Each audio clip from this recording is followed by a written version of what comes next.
So I think this is one time when Trump can't taco, he can't chicken out on the Russian sanctions, and the question is whether they will be meaningful or just cursory.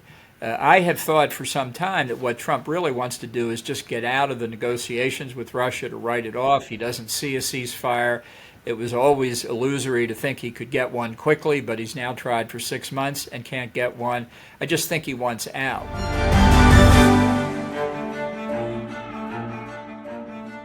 Hi, I'm Maddie, Hale, and welcome to the Trump Report. Today I've had former National Security Advisor John Bolton on the show, where he's responded to these comments from Donald Trump. He said on social media late last week that he was moving some US nuclear submarines. We speak all about that. We speak about the fact that Donald Trump's deadline for Vladimir Putin to end the war is coming up this week. So whether he's actually going to follow through with these secondary sanctions and tariffs, and the fact that he's also threatened India with the same. So all that today on the show. You can watch us every day, Monday through Friday, on Times Radio's YouTube page, or you can stream us as a podcast wherever you get your podcasts. Former National Security Advisor and former Ambassador to the UN, John Bolton, thank you so much for joining the Trump Report today. Glad to be with you. Well, let's start off with President Trump on Friday. He told Russia that he was ordering 2 US nuclear submarines to be positioned at an appropriate region, just in case these foolish and inflammatory statements are more than just that. Now, there was no word on where exactly the US submarines were being repositioned to, but he was referring to comments made by Russia's former president, who said that US threats of sanctions were a threat and a step towards war. So what was your reaction to the fact that Donald Trump announced on social media that he was moving these submarines? Well, it was disturbing for a number of reasons. Number one, Dmitry Medvedev, who started the exchange, certainly was Russia's president, but he was always subordinate to Vladimir Putin. He's been prime minister, but in the past few years, he served as deputy secretary of the Russian National Security Council, roughly equivalent to deputy national security advisor in both the UK and the U.S. So it's not like he has his hands on anything that's operational. And there are a lot of speculation about his relationship with vodka and a few other things over the years that lead you to wonder just what exactly his authority is to be making nuclear-related threats. But even if he's somebody to worry about, it's not for the President of the United States to respond. I'm not sure anybody should respond to tweets like that. But if it is, it should surely be somebody subordinate to the President. And it's just demeaning to the office. Okay, now let's come to the substance. The most disturbing thing about Trump's tweet was that it appears to show that he doesn't understand how the nuclear deterrent works. What we're talking about here, I think that what we're talking about here is our ballistic missile-capable nuclear-powered submarines. Now, these are intended to be the basis for what we call America's second strike. In other words, if we're attacked, we want to respond in kind. I mean, the whole point of having all these assets is to deter anybody from attacking us. But to have a credible deterrence, you have to show you're capable, even if you've been struck, to strike back and wipe the other side out. So that's why the nuclear deterrent itself, the U.S. has developed this theory over, since 1945, is we have 3 components: land-based ballistic missiles, heavy bombers, B-52s and B-2s, and the nuclear-powered submarines with Trident II missiles on them. The submarines are intended to be undetectable. That is to say, they're at sea, hopefully out of the eyes and ears of our adversaries, so that they cannot be taken out in a Russian or Chinese someday first strike. And that's why their whereabouts are kept secret. But the fact is, to be a credible deterrent all the time, you can't be sitting in port. You've got to be in places where the Trident II missiles can hit their targets in Russia. So they're out there already. And they're not, all clustered around Antarctica either. They're in parts of the ocean, the several oceans, where from the range of their missiles, depends on how many warheads they have, but as far as 7,000 miles, the actual number's classified, but that's what the Pentagon says. publicly, that's a pretty long way to Russia. So you can be in a lot of different places. When the president then says, I'm going to move submarines to the necessary regions, what is he talking about? If they're not already in the necessary regions, why not? Now, if the submarine commander or the Secretary of the Navy says, well, all right, if he wants to move the submarine, move it 100 miles in this direction or 100 miles in that direction, okay, then the president moved the nuclear submarines. But the fact is, they're already out there. And if he doesn't understand that, after now being his 5th year as commander-in-chief, then we all need to be worried. Are you saying, Ambassador Bolton, that by Trump announcing that online, does it show that it was a bit of a national security risk to even be saying that? Well, I think any time you're talking about nuclear weapons, you should be careful. The president himself said that in subsequent comments, which leads immediately to the question, then what did he put the tweet out for? No disrespect to tweeters. I tweet, a lot of people tweet, but when you're the commander-in-chief of the American nuclear capability, you don't tweet about it. It's just common sense, because when you do speak, you expect people to take it seriously. And if you're just casually tossing off threats like that, when you do need to be taken seriously, you might not be, and that could be a real problem. Now that we've got the two nuclear superpowers talking about nuclear weapons, Ambassador Bolton, does it show that Trump and Putin are heading for some sort of showdown? Now, the BBC said in a recent headline that there could be a head-on collision between these two, but do you think that all niceties are now over between the two? All diplomacy is now over? Well, I think on the nuclear side, I think that's subsiding. I think people have recognized, even the Russians, they had Dmitry Peskov, who is Putin's personal press spokesperson. I mean, I've dealt with him. He doesn't say anything that doesn't have Putin's approval, and I think that's intended to say, don't listen to Dmitry Medvedev, listen to me, and I suspect that worked. I think on the subject of Ukraine, however, there may be movement, and I have to say, as skeptical as I've been of Trump and given the things he said about Ukraine, I'd hate to miss what may be a real change in his attitude. He has said in recent days, for example, he will significantly increase tariffs on India because of India's continued purchase of oil and gas from Russia in violation of UK, US, and EU sanctions. Now, we'll see what that turns out to be. I've said before, I think his threats to do this are somewhat hollow, but let's see what happens. China would also be a target for those sanctions. But if in fact Trump takes the action against India, it's an indirect way, obviously, of putting pressure on Russia. Trump is sending his envoy for everything, Steve Witkoff, to Russia apparently tomorrow or Thursday.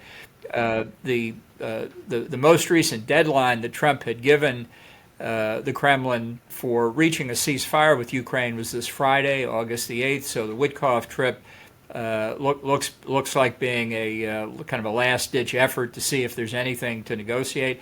Frankly, I'm very skeptical. I think Putin, rightly or wrongly, believes he's in a good place. I don't think he's going to concede anything. So then we'll see if Witkoff comes back empty-handed, and I think that's the most likely outcome, what Trump then does. Well, Ambassador Bolton, we'll get into that and this deadline from Donald Trump and to Vladimir Putin the next bit. But I want to quickly ask you about what kind of happened after this declaration from Donald Trump when he made those comments about the nuclear submarines. But China and Russia, they began doing their joint naval drills the day after on Sunday in what is dubbed Joint Sea 2025, and it was in the Sea of Japan. Now, they've been doing this since 2012, but we've seen this alliance between the two big countries since around a lot stronger in the last few years since Russia's invasion of Ukraine. So when you see these navy drills happening in the middle of the Sea of Japan, does it worry you that this alliance is still going on?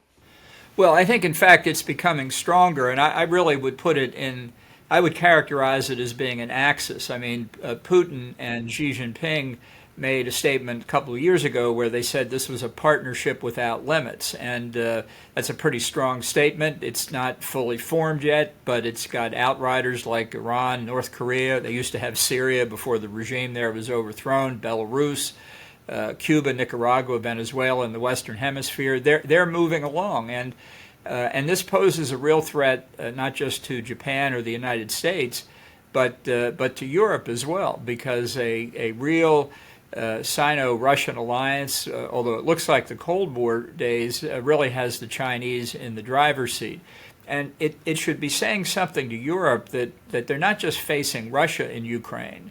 They're facing North Korean troops, among other things. And China has certainly been giving considerable assistance to Russia financially through the purchase of oil and gas and otherwise from the beginning.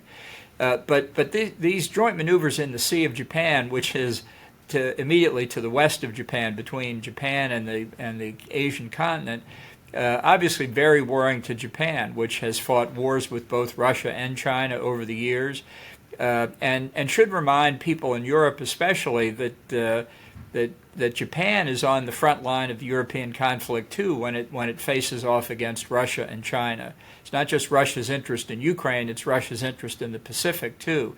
So I hope this helps focus people's attention in Europe that what Russia and China are doing is not simply an additional threat in Ukraine. It is a global threat, and therefore, notwithstanding many of the things the Trump administration has done that I regret in undermining the transatlantic alliance, we do have to think beyond the Trump administration and look at this Chinese-Russian axis growing as it is as a real threat to all of us. If we see tensions between Russia and the West escalating even further, Ambassador Bolton, especially if we don't get a peace deal over the line, do you see China and Russia working together in any sort of military capacity? Well, I think they are in several respects already. They're not publicizing it, but I have no doubt. Simply the increased purchase of Russian oil and gas by China, which is a very energy-impoverished country, had very few natural resources, is a lifeline to Russia when European and U.S. sanctions have cut off a lot of Russia's foreign sales. We also know that China has helped launder sanctioned Russian financial assets through its opaque financial system out into global markets. And I suspect there are a number of other things that the two of them are doing because it's very much in China's interest to become more influential in Russia. And, it's not so long ago that the land around Vladivostok, which is Russia's only port on the Pacific, a lot of land north of the current Chinese boundary, as recently as 1860 was Chinese. And you can count on the Chinese not having forgotten that, and the Russians should remember it too, because the dynamic in East Asia is the following. In Russia, you have a very sparsely populated country east of the Urals, very sparsely populated with potential enormous natural resources buried under all that frozen tundra that's now melting. And to the south, you have a resource-poor country that's vastly overpopulated in China. Ask yourself, at the end of the century, you think it's still going to look that way? The odds are against it. Let's get into this deadline from Donald Trump. He, of course, had this original 50-day deadline for Vladimir Putin to end the war or risk further secondary sanctions and tariffs. He then reduced it when he was in a press conference with Sir Keir Starmer to 10 to 12 days. Now, that will end on Friday, as you mentioned, Ambassador Bolton. So are you confident at all that Vladimir Putin is taking these threats from Donald Trump seriously, or do you think Trump will even follow through with these threats if he doesn't take them seriously and there are no signs that he is wanting peace, which right now there are not? Well, I don't think Putin's going to do anything in response to Witkoff's visit. It's possible he's going to pull a rabbit out of his hat, but I just don't see it. So I do think that puts the pressure on Trump. And it's interesting that in announcing sanctions first on India, because of its purchases of oil and gas, but also its continuing purchases of highly sophisticated, high-end Russian weapon systems, that Trump has in effect penalized a country that the West as a whole should want to bring closer to the West in any struggle over the next century with China. So the question then becomes, how does Trump respond on Chinese sanctions as he's in the middle of still trying to negotiate some kind of deal on the tariffs that he proposed for the whole world? And I think it would tell us a lot about Trump if the sanctions he imposes on China for its relations to Russia are lighter comparatively than the sanctions he imposed on India. It would be a huge mistake in my view, but given I know how much Trump wants the biggest trade deal in history with China, it's possible he would go easier on China than India. Look, I wish neither one of them were buying oil and gas from Russia, but if it's a question of who should bear the more significant penalties, I think the answer is China, not India. But that may not be the direction Trump is moving in, and that's something that needs careful watching. Well, India's deadline is Thursday, August 7, to come to a trade agreement. We've obviously seen Donald Trump speak about he believes that the trade deal between the United States and India is not in favour of the United States. Now, he wrote on Truth Social yesterday, he said, they don't care about how many people in Ukraine are being killed by the Russian war machine. Because of this, I will be substantially raising the tariff paid by India to the United States. So even though, of course, this deadline was on Thursday, he said that he will be implementing these tariffs. But Ambassador Bolton, do you see, is it likely that Narendra Modi will orchestrate, I guess, diplomatic conversation with Donald Trump where he comes to the table? Well, I think they'll try, but I think the Indians are going to want to avoid any impression they've crumbled under pressure. And let me say, although the whole world is looking at August 7 as the time the tariffs come into full effect unless a deal is cut, I'm beginning to come to the conclusion there's never a deadline, that negotiations are always open, and that's going to be a very bad thing for the economies of a lot of countries, because that continued uncertainty is going to make business planning very hard. But I could see in this case India saying, all right, we're done. Do what you want to do on tariffs. We're going to continue to purchase oil and gas from Russia, and will bear the consequences, which is why these decisions by Trump on tariffs or even on sanctions because of the Ukraine war are not done in any strategic framework. They're done on how he feels on any given day, and whether he's really irritated at India one day and feels good about Xi Jinping the next day. This is not coherent decision making, and that will come back to bite us too. Is a better way of handling this from Donald Trump's perspective, is it better for him to go directly to Narendra Modi and say, look, do you mind stop buying Russian oil, and then going directly to Saudi Arabia or one other Gulf state and asking them to pump more oil for India, so that they're not left with a void and so that there is no economic turmoil? Well, something like that. They could buy oil from the United States too. I mean, I'm sure we'd be happy to sell it to them. The answer, I think, is economic, is that because of the sanctions, India is able to leverage a much lower price, well below the global oil price from Russia. That doesn't hurt the Russians so much. The price that they're receiving is still well above their cost of production, still enough to finance the war. I'm sure they'd like to get a higher price, but they'll sell it for what they can get it. And while the Saudis have kept production up, and kept global oil prices relatively low, and now in the mid to low 60s. I don't think they want to go as low as $50 or $45 a barrel, which is what the Russians may be getting.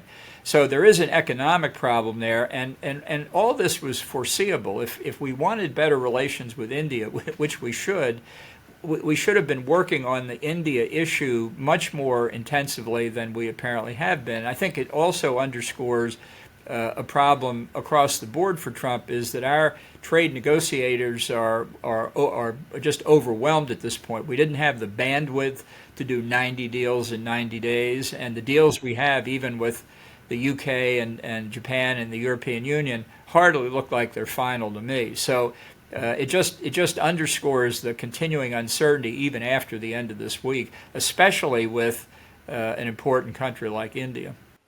If Putin ignores Donald Trump's threats and we get to the end of the week, Ambassador Bolton, then there won't be any updates, and Putin wants to move ahead with this war, and Narendra Modi doesn't give him an update on what he wants, and Donald Trump says, look, I'm going to extend the deadline again, or he fails to even implement the sanctions, almost like he ignores the threats completely. How weak do you think he will look?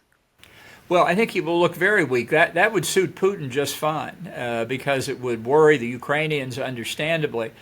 So I think this is one time when Trump can't taco. He can't chicken out on the Russian sanctions. And the question is whether they will be meaningful or just cursory.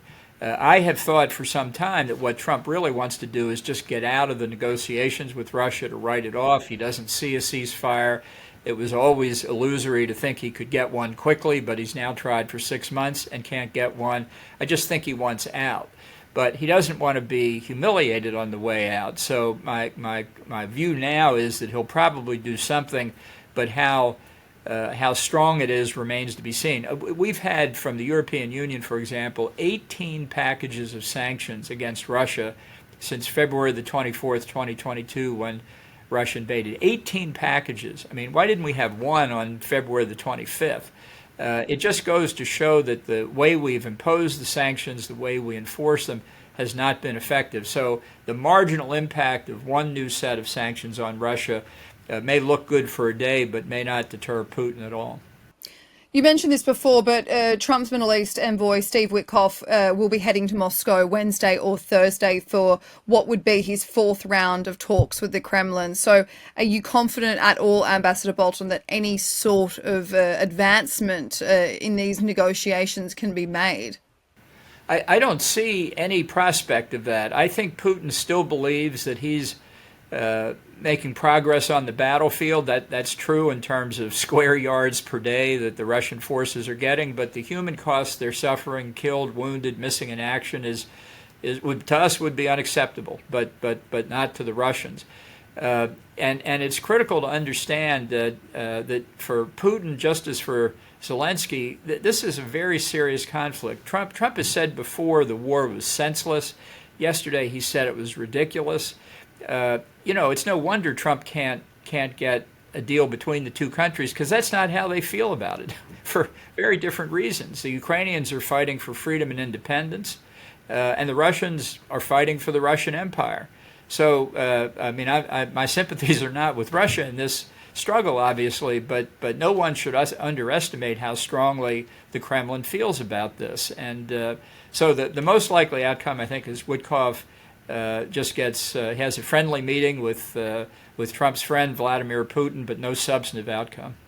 With tensions between the US and Russia escalating, they're not at the position they were at the start of Trump's administration, and there's obviously been this war of words in the last week or two, Ambassador Bolton. But is it dangerous for Steve Witkoff to be traveling to Moscow right now? No, I don't think so. I mean, I'm sanctioned by Russia, among other countries, so I wouldn't want to go. But I think Witkoff will be fine. In fact, one thing Putin may say to him, which he has apparently said to Trump a number of times, is that Putin has offered to mediate between Iran and the United States over their differences. That's not an offer I'd recommend anybody take up, but it shows how really frivolous he thinks these diplomatic efforts to get a ceasefire in Ukraine are. If he's changing the topic onto Iran and pretending he's the peacemaker. But Ambassador Bolton, we've seen Donald Trump, he's had a little bit more respect from people who now think that he's going harder on Russia. He's flipped his gears. He seems to be in Ukraine's corner again. But if you were still the national security advisor and Donald Trump had your ear and he was listening to you, what would you be advising him to do right now? Well, I'd be saying, "Great job, boss. Just keep it up. This is the right way to go." And that's why I don't want to be churlish about this. If in fact Trump is moving in the direction of Ukraine, I'd just say better late than never. I just wouldn't put too much confidence on him staying in that corner for more than another couple days before something else gets his attention. Ukraine has come up with a number of ideas on the battlefield and a number of ideas of ways to increase assistance or at least keep it going. And I think this could be a very good time for Ukraine and other NATO members to go to Trump and say, look, let's pin down what your level of military assistance is going to be for the next year. Weapons, ammunition, and of course, most importantly of all, military intelligence, and get Trump committed to that now, while he appears to be more favorably disposed to Ukraine than he has been before. Do you see another aid package being passed? Well, I think there would be overwhelming support in Congress for an aid package. There was overwhelming support for a bill that's now been put on hold to impose sanctions on Russia. The Senate backed off when Trump said he was prepared to do it. If Trump himself said, look, I favor more military aid to Ukraine, they could get it through both houses in days. Ambassador Bolton, the last time you and I spoke, we spoke about how Marco Rubio holding these two positions as Secretary of State and acting National Security Advisor wasn't a great decision from Donald Trump, that he should have had someone lined up when he decided to, well, we don't know if he got rid of Mike Waltz or if he was just stepping aside. But do you know if there's any news on replacing Mike Waltz in this very pivotal role? Well, I haven't heard of any. Trump did say at the time that Rubio was only going to do both jobs during an interim period. Now, my understanding is that Rubio very rarely goes to the State Department anymore. He's sitting most of the time in my old office in the West Wing, which is very understandable because it's only a few yards down the hall from the Oval Office. Very convenient to drop in and see the president. And I think he obviously likes being the holder of both jobs because it gives him, I think, greater visibility than he would have just as Secretary of State. The problem is the NSC is not functioning at this point. I don't know anybody who would argue seriously that it is, of coordinating government agencies, making sure the administration has one policy, following up on implementation of presidential decisions.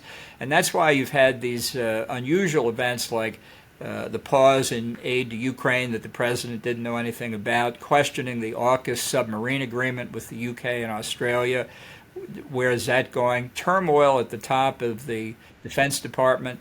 This I think shows the NSC mechanism breaking down, and I think that's very dangerous when we've got the threats we've got around the world, in Ukraine, in the Middle East, with China.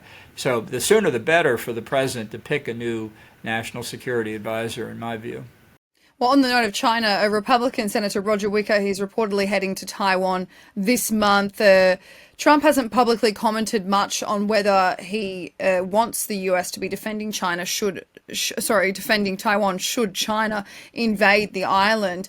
But there are concerns that the Trump White House are losing interest in protecting Taiwan. So is it likely that you think that Senator Wicker's trip is there to smooth over any concerns from Taiwan that the United States would not help, at least by sending weapons at the very least? Well, Senator Wicker has a very critical role in Congress now. He's chairman of the Senate Armed Services Committee. He's helped get through Congress significant increases in defense spending above Trump's budget. And he's a very strong supporter of Taiwan. And I think there's enormous support for Taiwan in Congress.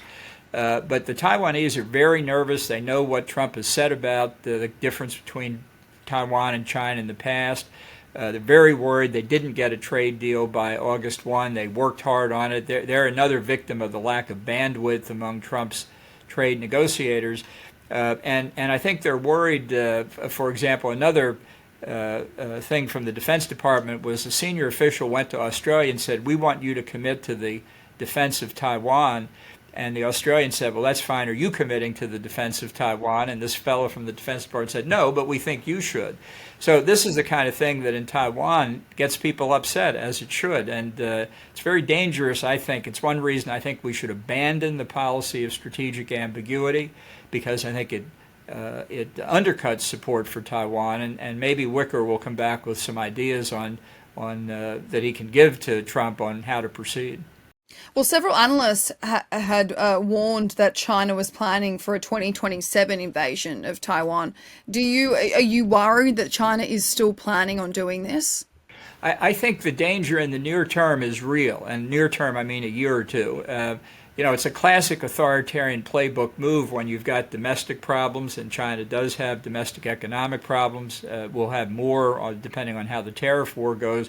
It's a standard play to divert your population's attention by some pretext that creates a foreign crisis, blaming it on the other side, and in this case doing something on Taiwan. I'm not so worried they're going to invade. I don't think they want to destroy the island. They want the chip manufacturing capability and Taiwan's enormous industrial infrastructure, but they could throw a blockade around it and wait to see what the U.S. does about it, which could be almost as effective from Beijing's point of view as an outright invasion.